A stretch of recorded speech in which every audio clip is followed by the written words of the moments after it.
How do you know that Big Juk allegedly had a hit on young Dolph? According to someone close to the situation, the information came through word of mouth.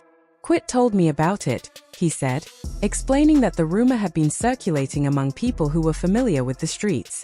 Then came the number that made the story even more shocking. The alleged bounty was said to be $100,000. That was the amount people were whispering about, claiming it was the price put on young Dolph's life. According to those same whispers, Big Juk allegedly put out that bounty, and eventually someone else allegedly put a bounty on him as well. The rumors traveled through Memphis like wildfire, mixing street talk with speculation and fear.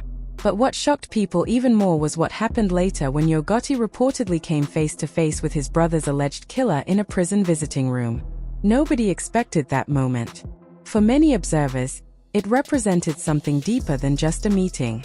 It felt like a collision between powerful hip-hop empires, long-running street tensions, and years of unresolved rivalry.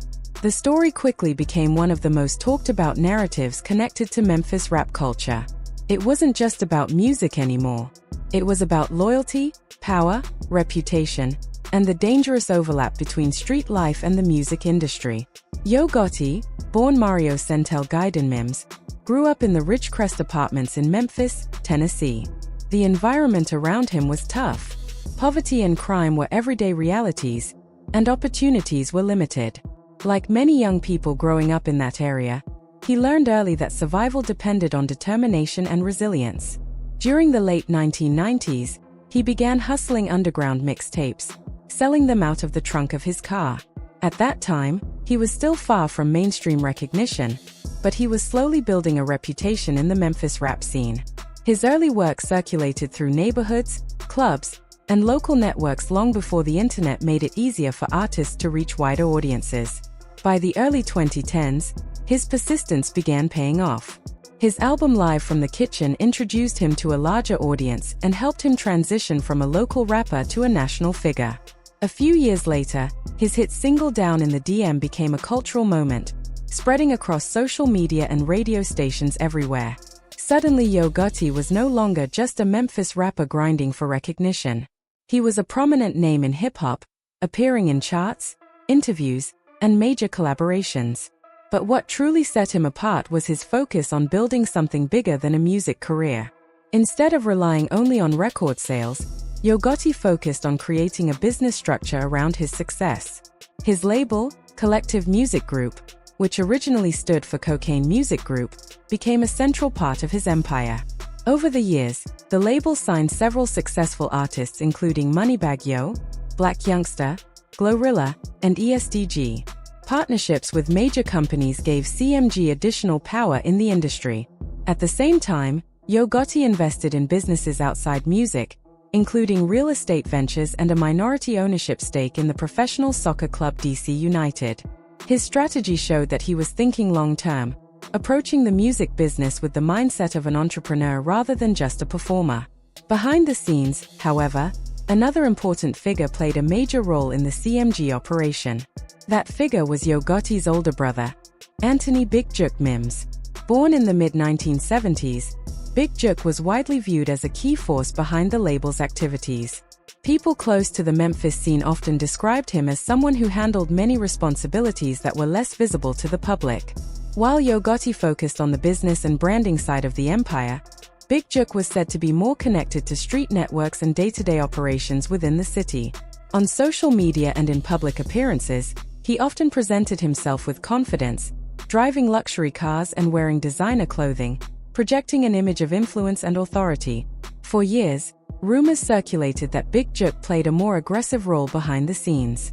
In Memphis barbershops, online comment sections, and street conversations, people often repeated the idea that Yo Gotti represented the public face of the empire while Big Juk handled the tougher side of maintaining power and respect.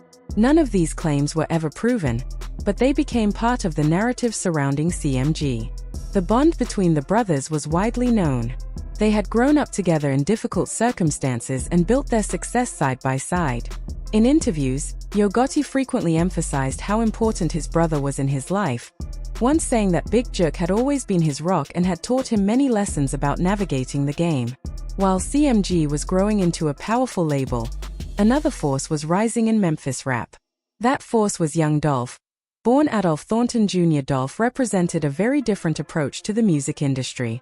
Rather than signing with a major label, he built his career independently through his company Paper Route Empire.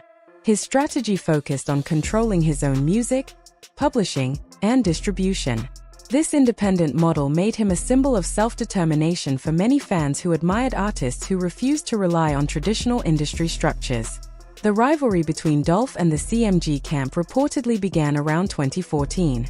According to popular stories within the hip-hop community, Dolph had once been offered an opportunity to join CMG but decided to remain independent instead. Whether the story was entirely accurate or not, the decision became part of the narrative that fueled tension between the two sides. Over time, diss tracks and subtle lyrical references began appearing in songs. Fans analyzed every lyric, searching for clues about who was targeting whom. At first, the conflict seemed like typical rap competition, the kind that often generates publicity and excitement. However, the situation grew darker in 2017 when young Dolph survived a shooting in Charlotte, North Carolina. His vehicle was reportedly struck by more than 100 bullets, yet he managed to escape alive. Later that same year, another shooting incident occurred in Los Angeles involving Dolph.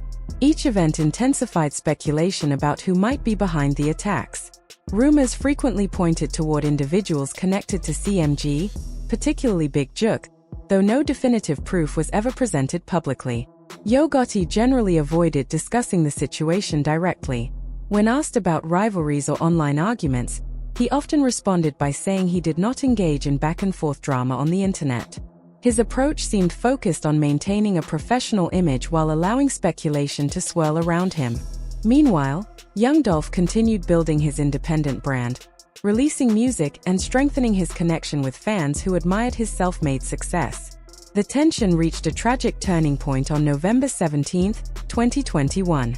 On that day, young Dolph visited Makeda's Homemade Butter Cookies, a well-known bakery in Memphis. What was supposed to be a routine stop quickly turned into a devastating moment when he was shot and killed outside the store. The news spread across social media within minutes. Fans, fellow artists, and Memphis residents reacted with shock and grief. The loss of such a prominent independent artist deeply affected the hip-hop community. In the months that followed, investigators began piecing together what had happened. Arrests were made, and court proceedings started revealing pieces of evidence related to the case. Among the most discussed elements were phone records and text messages allegedly linking suspects to people within the broader network surrounding the rivalry. Prosecutors pointed to communications that occurred the day before the shooting, including a phone call between one of the alleged shooters and Big Juke that reportedly lasted several minutes. Legal experts and observers debated the significance of those communications. Prosecutors argued that the evidence suggested coordination and planning connected to the murder.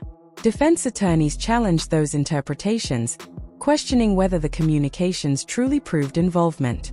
As the case progressed through the courts, each new revelation became a headline. Hip-hop fans and media outlets closely followed every development. At the same time, the story continued evolving on social media. Supporters of both sides posted messages, tributes, and theories. Bloggers and commentators examined the feud from multiple angles, discussing business competition, street alliances, and the influence of online narratives. In many ways, social media became a stage where the story unfolded publicly, with every new update sparking fresh debates. The tragedy also sparked larger conversations about the dangers that sometimes surround success in the hip-hop world. Memphis has long been known for its rich musical heritage, producing legendary artists across several decades. Yet the city has also faced challenges related to poverty, crime, and neighborhood rivalries. For many observers, the conflict between these rap camps reflected deeper social dynamics that extend beyond music. In the end, the story of Yo Gotti, Big Juke, and young Dolph remains complex and emotionally charged.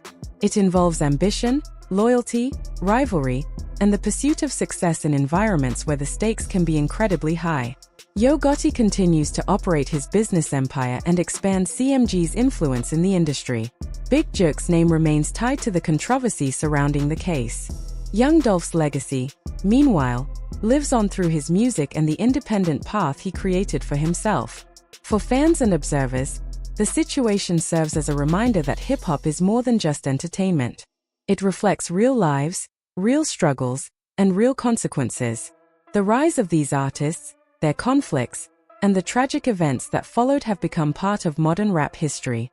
As discussions continue online and in the media, one thing is certain: the story has left a lasting mark on Memphis and on the broader hip-hop community.